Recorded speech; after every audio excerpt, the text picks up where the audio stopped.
IronCAD 2022 Product Update 1 has added additional functionality that allows you to quickly select between the lowest possible assembly.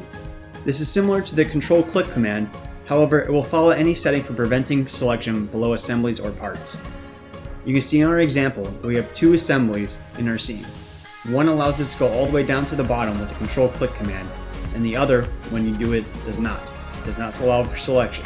However, using the tilde key and click, you can go down to the lowest possible assembly for our part, for our first assembly, and then when you select it for our prevent below assembly, it will only select up until the lowest possible, which in this case is assembly 3.